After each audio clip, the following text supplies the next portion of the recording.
Hi viewers, பார்த்தீங்கன்னா இன்றைக்கி வந்து நம்ம மட்டன் கறி தான் வைக்க போகிறோம். அதுக்கு என்ன பண்ணியிருக்கோன்னு பார்த்தீங்கன்னா, நம்ம நிறையெல்லாம் எண்ணெய் ஊற்றலை, கம்மியாக எண்ணெய் ஊற்றி பட்டை 2 கிராம்பு, கொஞ்சம் பிரியாணி இலை 2 பீஸு வெட்டி போட்டிருக்கேன். அதுக்கப்புறம் கல்பாசி கொஞ்சோண்டு போட்டிருக்கேன், கொஞ்சம் பெருஞ்சீரகம். பார்ப்போம், இருங்க, வெயிட் பண்ணுங்கள்.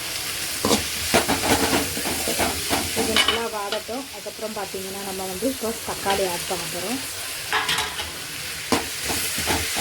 தக்காளி ஆட் பண்ணியிருக்கோம் விவர்ஸ். கொஞ்சம் நல்லா வதங்கட்டும். அதுக்குள்ளே மட்டன் வெந்திருக்கான்னு நம்ம செக் பண்ணி போடுவோம். அப்புறம் பார்த்தீங்கன்னா விவர்ஸ், இப்போ நம்ம 2 காரத்துக்கு தேங்காய் கூட அரைச்சிடலாம். அதுக்கப்புறம் பார்த்தீங்கன்னா விவர்ஸ், இஞ்சி பூண்டு பேஸ்ட்டு நம்மக்கிட்ட இஞ்சி பூண்டு பேஸ்ட் வந்து நம்மக்கிட்ட ஆல்ரெடி இருக்குது விவர்ஸ். இதை தான் போட போகிறோம். அதுக்கப்புறம் பார்த்தீங்கன்னா காரத்துக்கு 2 பச்சை மிளகா. நாங்கள் வந்து காரம் அதிகம் சேர்க்கறது கிடையாது. மசாலாலாம் நம்ம கம்மியாக தான் ஆட் பண்ண போகிறோம். இறச்சி வந்துருச்சான்னு பார்ப்போம் வாங்க. அதுக்கப்புறம் பார்த்தீங்கன்னா விவர்ஸ், நம்ம மட்டன் எப்படி வெந்திருக்குன்னு பார்த்துட்டு வந்துடுவோம். அதுக்குள்ளே வாங்க.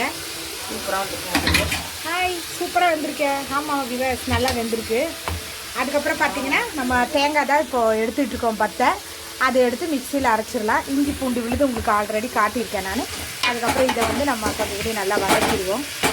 அதுக்கப்புறம் பார்த்தீங்கன்னா மட்டன் வெந்தது காட்டிருக்கேன். இந்த மட்டனில் நாங்கள் என்ன போட்டிருக்கோன்னா, கொஞ்சோண்டு உப்பு, கொஞ்சோண்டு மஞ்சள் பொடி இருந்தால் போட்டு வேக வச்சுருக்கோம். ஏன்னு கேட்டிங்கன்னா, உப்பு பிடிக்கணும் பார்த்தீங்களா மட்டனில். அதான் பின்ன தண்ணி வந்து இதில் இருக்க தண்ணி நம்ம இதில் ஆட் பண்ணிக்குவோம். பார்த்துட்டு ஊற்றினா போதும்.